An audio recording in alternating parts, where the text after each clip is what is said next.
All right. This is Matt Renicks. This is the Matt Renicks Show, and tonight we got Brian Hopper. He's been in Assassinate, Atrocious Madness, Burning Leather, Cutthroat, Defiance, Detestation, Hellshock, Landfill, Problems, Starved and Delirious, Terokal, Warmachine. I think there's some more, but Those I are don't the know. important ones. Well, the last time I think that we saw each other, it was 2013 on your Hellshock tour. Yeah, Yeah, that sounds about right. Yeah. yeah. So yeah, that was a good show. So how was that tour, man? Good. It was really good. Yeah. That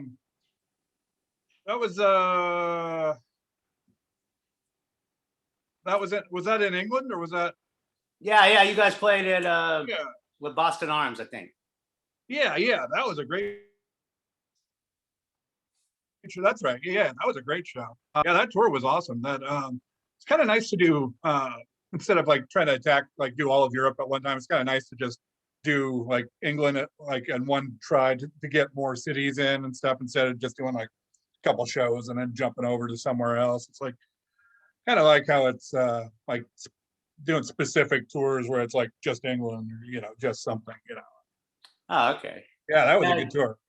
Yeah. Cool.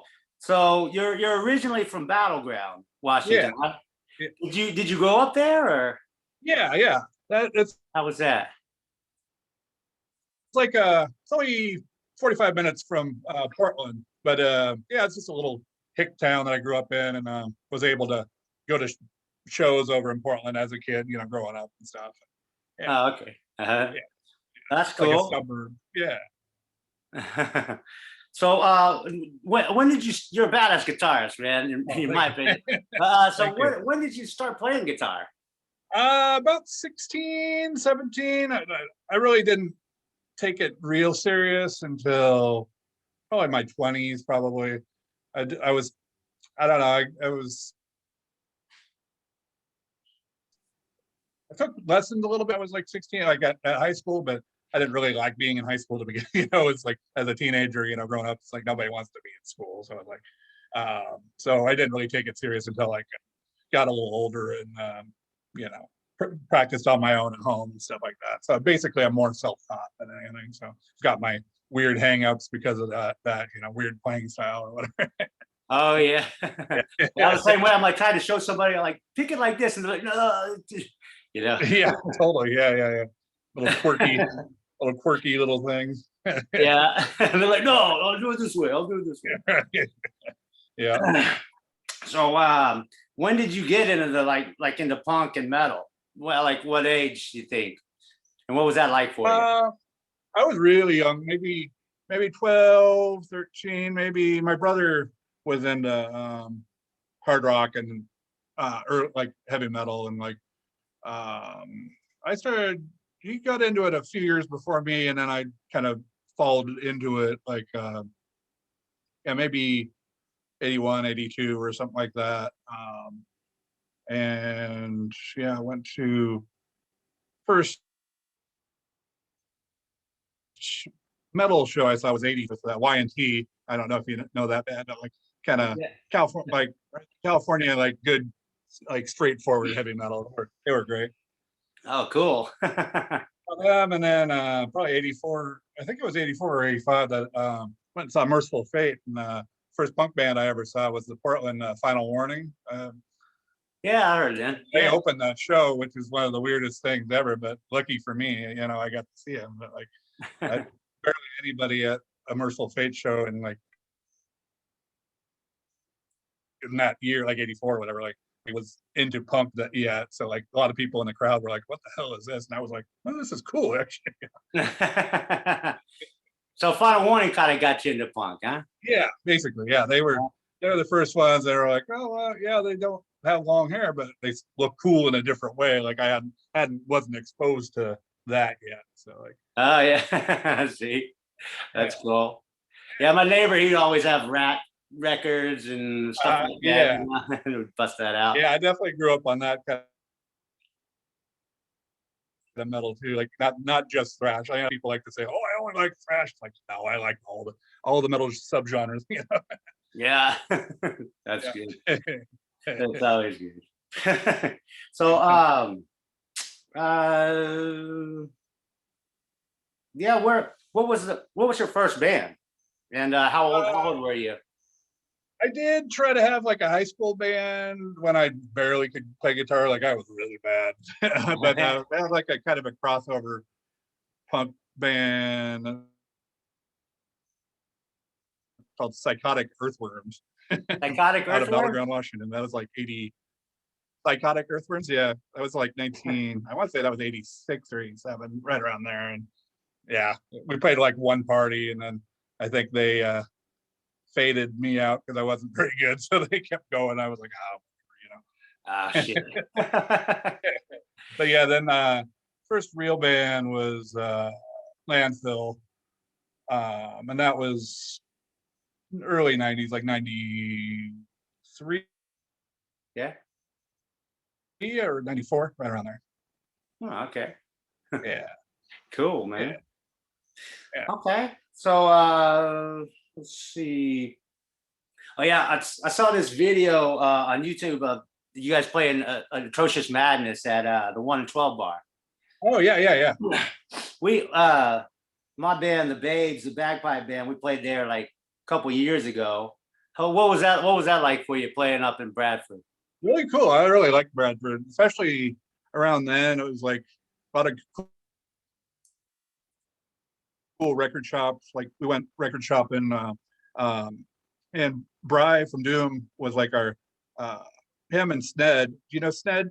He was kind of those two were like kind of the two people that booked our whole tour anyway. So like that was kind of their home base. So like it was really cool because we got to hang out with them and see their town and like eat really good Indian food there, and like it, and the show was awesome. 1 and 12 was a really cool spot. Yeah, nobody knew for Atrocious Madness. Nobody knew what to think. Is like nobody was really into noisy shit at that point. Oh, okay. So When was that? yeah, there were a lot of confused faces in the crowd. That was 2002. Oh, okay. Yeah, so it's like it hadn't. Yeah, I don't know the noisy stuff. Like people were like forgot about the '80s stuff and hadn't really started to do the nod to the Japanese noise stuff or like early Chaos Decay or Disorder stuff. Like nobody was really getting into that yet, other than like Japan was doing it a little bit. Like Gloom, we're starting around that. You know. Oh yeah, like them. Yeah. Yeah, we had my second band was called Yeah. Nuclear Addicts. We took it from Confused as well. Yeah, yeah, yeah. I think I saw you guys at the No, right? You guys played the No uh, here. no, that was Practice New Scholar. We Oh still yeah, okay, that's right. That's right. we played with you guys. That's right. Yeah, yeah. Yeah, That's that right. was a fun show. Yeah, totally. Yeah. Okay. Yeah. But yeah, that the 112 is still going. I can't believe it, man. It's fucking awesome. What's that? It's 112 still going. Oh yeah, yeah, Yeah. Uh, yeah. That place is awesome. yeah. Now, where all of you toured, and with which bands? And I had to write myself a big note with that one. yeah, I my, know. my memory's not as good as it used to be. Yeah, yeah. So yeah, Detestation. We toured Europe. That was '98. That was my first real tour. That was Uh, with Kelly Halliburton's in that band, right? yeah, yeah, Yeah. yeah, yeah. We did Europe. We did West Coast, and a few times, and I did Canada as well, like the lower and top of Canada. So. And then Warmachine, we toured Europe, Midwest US, and some California, Seattle stuff. Atrocious Madness, we did Europe, Japan, lots of local stuff. Cutthroat, we did Japan, and then we did Chaos and Chaos, and then we played the Bay with Ristotet. Now that was a short-lived band, so we did quite a bit for that. I think we were only around like a year and a half. Did like a 12-inch. Did quite a bit for that short song. Oh yeah, Yeah. cool. Then Hellshock, we did Europe. I guess we did 4 times. I guess Japan we did twice. Brazil, Mexico, and lots of U.S. stuff. Burning Leather we did Japan and West Coast. Terokal we did Peru. We just did Lima, but we did 3 shows in Lima, which was Oh pretty wow. awesome. Yeah, How that was was that? really cool. They were really cool. I'd love to go back, do Sorry, you're cutting something out like that here. again. I mean, yeah, it's not financially good, but like it's a great experience. It's awesome. Okay. And we did West Coast in Mexico and Canada. Night Nurse did a West Coast in Canada, and Problems. When I was in the band in Problems, we did Europe twice and West Coast and other stuff. Wow. So Yeah. do you do you usually help in the booking or like say for Sometimes yeah? depends on like Europe. We usually have or like out of the country, we usually have a person that does most of the booking, or we'll throw some ideas at them. But like we usually like have a handler or whatever you want, somebody that takes care of us wherever we're going as far as that goes. Or Keith from Hellshock, he does he does a lot of booking stuff anyway. So like he's got a lot of contacts, so he has a little bit more as far as that stuff goes than I do.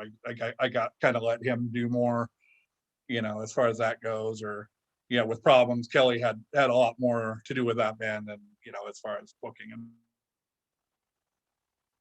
Right. stuff. So he has his contacts and stuff like that. Like there's usually one dude in the band that has a lot, the central contacts in each area, that kind of stuff. Okay. But is it true? I heard a rumor that like you have to be invited to Japan. Is that true? Or Yeah, that's basically the best. I mean, I think there might be other ways to do it, but that's the best way. That's the way I've done it. Like, or it's usually sometimes it's like the international handshake, I like to call it. Like if we tour with a Japanese band over here, customary to like ask that band to go over there, and it's kind of, and we've done that with like Age when Age came over, like when we toured with them over in Japan as well. So it's kind of like it's a good friendship building thing too that way. oh, okay. Yeah, that's cool. That's cool, man. Yeah. And what did you think of Brazil? Because like my girlfriend's Brazilian, so I've been over there 3 times and I Uh-huh. loved it. Yeah, Yeah. I loved it too. We had our tour was pretty. It was awesome, but it was exhausting because we'd never done a tour like that before. So like our van kind of broke down, so we ended up like us and another band were touring in like 2 really tiny cars with like big large American, like 5 of us, and then like 4 or 5 of them, and like 2 really like Geo Metro basically kind of Oh cars shit, with dude. all our gear and our backpacks and stuff. So like that was kind of hard. And like some of the drives were like 20 plus hours and like over like really messed up like potholes like the size of like boulders, like super big potholes. Like you would lose a car in, seriously. Like it was Yeah. crazy. Like some of it, and yeah, it was. I mean, it was amazing. Like it was, and it was really beautiful too. Like God, yeah, that place is awesome. I'd love to go back. Yeah. Yeah, it's cheap too. I mean, yeah, I feel like I'm a rich man, like Yeah, yeah, totally. Yeah, yeah. okay, so I also wanted to ask you, is there any places that you'd like to tour that you haven't toured yet? Yeah, we keep talking about going to like we keep talking about going to Australia, New Zealand, and like Southeast Asia. I think that's our next, you know, jaunt if whenever things open up. That is, I mean, hopefully that'll things will get normal or Oh yeah. normal. Like who knows what the future is, but like that's the next spots we want to hit, or Japan again. Like we're kind of due to go back there, and we are we're like in almost finishing up recording a new LP right now. So like once that's out and like things get healthier, maybe we'll tour again. I don't know. Is that with which band is that with that you're recording now? Oh, Hellshock, Okay. Hellshock. Okay. Yeah, Cool, yeah, man. yeah. We just hit it. So how many dates do you usually do in Japan? Like, Usually around 10.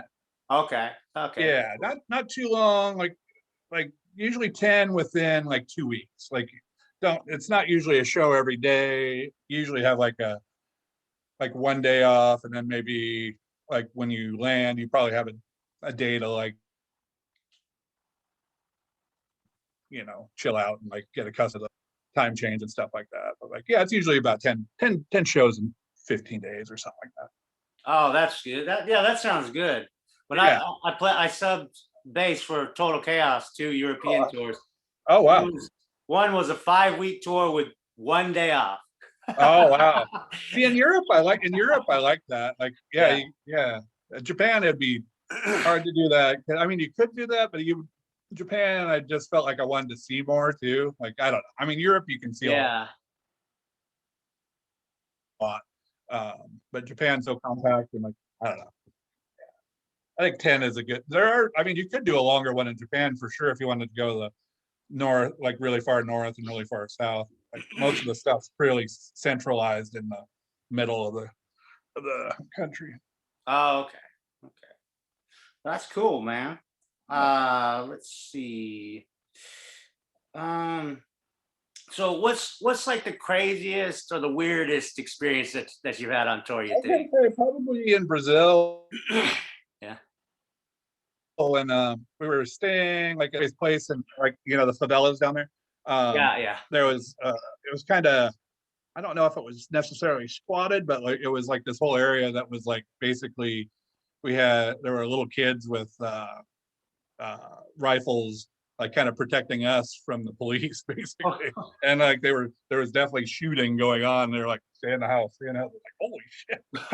And we saw these fuck. little kids with rifles like huffing glue, and it's like what? Oh, dude. It was yeah pretty easy, but it was an experience. Damn. Yeah, I heard they just Yeah, go out and just build their own, just start building their own houses and stuff like yeah, that. You pretty know? crazy. Yeah. We passed by a few of them on the way to her great aunt's house, and Uh yeah, but I never went in them. So, yeah, but that's crazy, man. yeah. Uh, Now, what's three things that you have to have on tour? Like you can't live without it. You got to bring it on tour. I was thinking about that. Like, yeah, since tours are all kind of depending on where you go, it's a little different expectations, I guess. But like for most part, I just need like comfortable place to sleep, clean drinking water, and access to like a vegetarian meal. Like that's I guess where I would want everywhere. And then Europe, you expect booze and or beer and like that kind of stuff. But like every place is a little different. But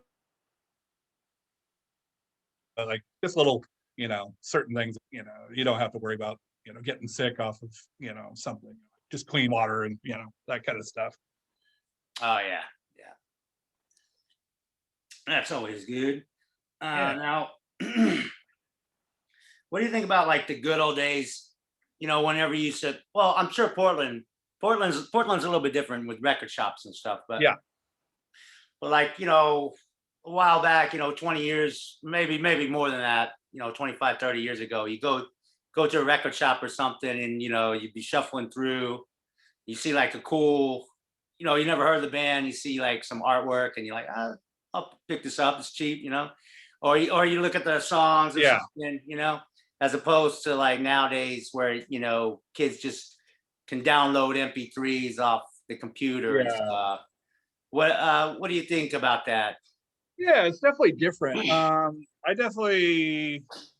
I still hit record stores quite a bit and like do the sometimes I'll experiment, but at this point, yeah, at this point, like since everybody's got a phone, like you can look up, it's like, oh, is this, look at like if you see a record, like then you double check it, to see like, oh, make sure it's in your genre or whatever. So Yeah. like, but there's good and bad about it, I guess. Like I guess I experiment less, but I also go down like the rabbit hole on YouTube, finding stuff all the time. Like old stuff is like I didn't know about, like this weird band from Greece from 80 blah, blah, like there's that, which is really cool. Like you had to work way harder, 20, 30 years ago to like find the obscure like stuff from different countries and stuff. Like, yeah, it's good for, younger people to get into it and stuff, but like, yeah, you really had to work harder for sure. Right. uh, let's see. Let's see. Oh yeah, how did that flea market thing go? You Oh, it was good. Yeah, that was the first one I'd done in a while. I usually just bring like secondhand records. I brought a old like an old guitar with me and some old like 70s speakers, like nice like home speaker stuff, and like I look around a lot for like uh, secondhand stuff a lot just to pass the time, really, And I brought them there, and I sold quite a bit of stuff, and I bought a lot of stuff too, and that was the first one I'd done since COVID hit. So it was interesting the way they did it. It worked really well because they had it so that you can eat or drink inside the bar where the flea market was. So people, showed up, looked at everything, bought a drink, went outside, and if they decided they wanted to buy it, they drank their drink, ran in, paid for it, left. So there wasn't a lot of interaction, or it was all socially distanced really well, and yeah, it was done really well. Well, I didn't know what to expect, but yeah, I felt like it was done in a healthy way.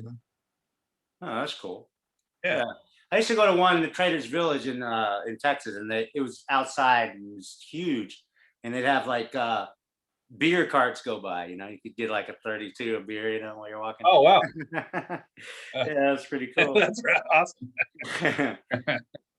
Now, do you have any advice for like kids just starting a band, Um, just kind of figure out what styles you like, and like practice, practice, practice. That's always a thought. Like just motivate yourself, and find like-minded people that like the same stuff, and you know yeah, just be let's have a good time. Yeah. Yes. Yeah, you should have. That's the best thing, have a good time with it. Yeah, And I know you go as DJ Smooth Hopperator. oh yeah, Which yeah. is an awesome name. It's an awesome Thank name. you. Now, I'm sure. I think Vinyl, Christina, she said, I don't know about the bars up there, but I'm sure that's put a damper on your DJ, and then has it put a damper on playing shows in general? Oh yeah, Yeah. yeah. I Like haven't when they played a close? show since. Yeah, everything's like some of the clubs are open just for getting food or drinks, but like there hasn't been any live shows here since March of last year, and DJing has stopped since. I think some people were doing like some outdoor DJing. I think I did one in May maybe, but that was last time I DJ'd. Because yeah, it's just, especially here in like, it's like people are being really trying to be strict about, like, you've got your polar kind of opposites where there's like a lot of people are there's that anti-masker crowd that are like kind of ruining it, so our bars aren't really opening up. So like, yeah, so you've got, I don't know, some places I think might open up soon, but I might wait it out and just see um how they work, as far as like, if you're playing records to like four people, if it's down to that capacity, and they want it, you want the gas money back, or I don't know, it's something to think about, how to progress in it. Like, I'm thinking about doing like internet like DJ stuff, just for the hell of it, like maybe making some playlist type of things on Spotify, or maybe even doing a podcast thing, or I don't know. I'm trying to think on what the next step would be if you can't do public events. Like, I've seen people do live streaming of themselves DJing in their bedroom, which is kind of cool, I guess. But like the audio just doesn't, you can't really crank that up and jam out to like somebody's room mic. I don't know. Yeah. Yeah. There's one guy here. He's like the biggest exploited fan ever, I guess. Yeah. I think he's on Instagram, and he only plays exploited songs. Wow. That's Once a week. That's pretty great. That's some dedication. Yeah, yeah. But yeah, but here they closed down all the pubs now. But Yeah. before, you could have they had shows, but they would have like you had to reserve a table, and it would be 4 to a table, and then you'd have to wear a mask if you go to the toilet, or if you had to order from a wait person or something. Beers. So I didn't ever go to that because I don't know. Yeah, it seems like they were trying. Yeah, I think they just shut everything down, and then like I work at a couple clubs in like March. I think second week in March, or was it February? No, second week in March. Like I think I had my last show that I booked, and then like the next week we had a meeting. They're like, "Well, we don't know what's going on. We're going to shut down the shows for this week," and then that was it. Yeah, I see like flyers for shows like online, and then it gets switched to the next year. Now it's like I'm starting to see 22 now instead of 21. I'm like, shit. Yeah, it's like I like. I guess the idea. Some of these things take like a year to book, so I guess I understand why they're like say like some of the bigger festivals, like it takes a long time to book those things. So I can understand why they're like, well, let's hope for this 2021, and then when it gets closer it's like, no, we got to scrap it, let's try for 2022. And then it's a lot of work. You got to and then you got to call everybody and refund money if you had already bought flights, and it's pretty crazy. Yeah, you just got to make ultimately sure that it's going to be okay. Yeah. Well, for sure. Yeah, I interviewed Kelly like a while back, and he was talking about, are we are we going to be telling younger people like, yeah, we used to go to live shows, Right? Yeah. It's like, I don't know. It could be. Yeah, I don't know. It's crazy. It makes me sad to think about it. Yeah, definitely. Yeah. So on a lighter note, what is your favorite movie? Strange Brew. You ever seen that one? Strange Brew. Yeah. Refresh my memory on that. What was it about? That's the Canadian thing with Bob and Doug McKenzie. I don't know. I grew up. They tried to get the free beer with the mouse in it. Yeah. It's just such a ridiculous movie, and I grew up on that movie, and it's just my kind of humor, just stupid. I don't know. Yeah, they were like, "Oh yeah, you hoser." It was like was it Rick Moranis? Yeah. Okay, Yeah. I love that. I don't know. I like that. But of course, 80s stuff mostly, like The Thing and like Alien. That stuff is definitely in The Jerk. Of course, that's one of my favorite Steve Martin movies. I don't know. I grew up with everything basically. Yeah, I like how he had the instead of water cooler, he had the wine glasses. For the water. Right. Yeah. I think my favorite is Repo Man, because that's a great one. Yeah. Because it's just, I think they intentionally did the continuity like all fucked up. Yeah. Like when he's getting pulled over by the cop in the first scene, the cop's really close, and then shows a big full scene, and the cop's like way over here and stuff, stuff like that. Yeah. Yeah, I like that movie. Yeah, it's definitely good. It's kind of an uncomfortable movie. Like everybody's just sweating, and it's just everybody's angry. It's great. The way they did it was really well done, I thought. Yeah, definitely. So what's your favorite color then? Black, probably, but yeah, purple and red I like too. I like to mix in, red and black. Red and black's always good, and purple's nice. I don't know. Yeah, that's cool.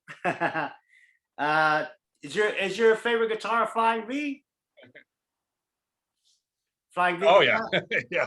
Yeah. That's that's about the only thing I play these days. Like I've messed around, like I played it so long, like I've messed around with other guitars and it just feels weird now. Just I bought a Les Paul like maybe a year ago or something. Like it was, I like Les Pauls, but like it's just a different thing to play now. Like I'm just so used to the ease of the flying V, I guess. I don't know. Oh yeah. Yeah. That's cool. Yeah, I like playing flying V's. You just like Yeah. when you're sitting down, you put your thigh in between there, and Yeah. it just, like, fits Yeah. right in there. Yeah. I love them. I've always liked them since I was younger. Like Michael Schenker was probably my favorite guitar player, and he always played the V, and that's probably where I got obsessed with flying V's probably. Oh yeah.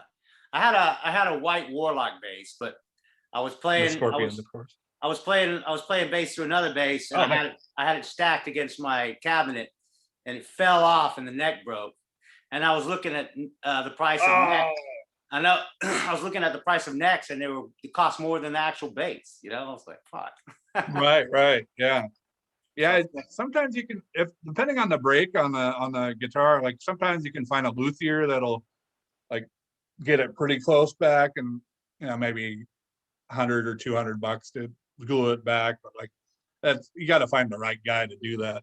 Like sometimes they'll just glue it and it's always going to be messed up. oh yeah, yeah.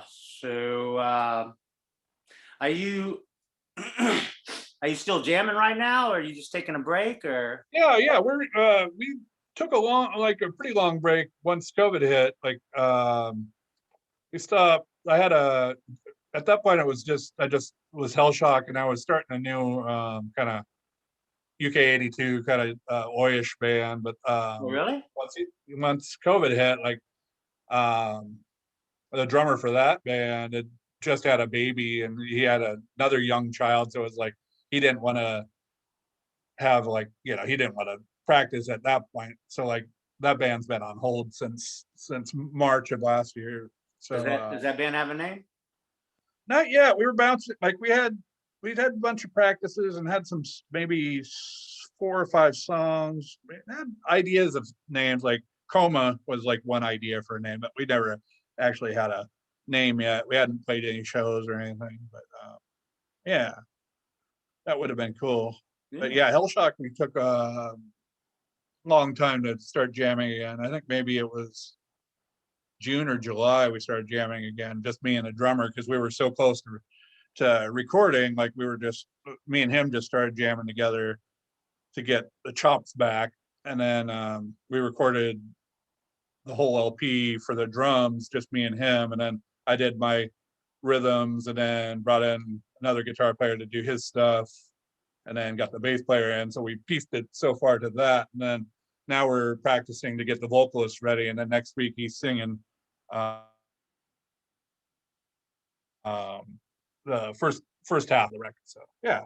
Okay, cool. Yeah, Yeah. Yeah, we're gonna. we just hit our 20-year anniversary too. So that's pretty, Oh, that's this is, badass. yeah, pretty crazy. Oh, time flies, doesn't it? Yeah, totally. uh, so is there anything else that you want to add? Not that I can think of. Thanks a lot for the fucking interview. That's really cool. Really good questions. Yeah, I like interviewing people. It's fun. Yeah. So I Yeah. figured I could do it. Staying at home. I'm sick. Yeah. If I'm sick, I can still do it. So. Yeah. No, that's cool. Yeah. Hopefully, yeah, here's to hoping can be over, like tour Europe maybe sometime soon, Yeah, man. and see you in England. Yeah. And I've toured Europe with my band like 3 or 4 times. So we'll share any contacts we have if you want. Yeah, for sure. Okay. So yeah, great interview. All right, awesome. Yeah. All right, thanks a lot. All right. I'll see you later. All right, see you later. Thanks.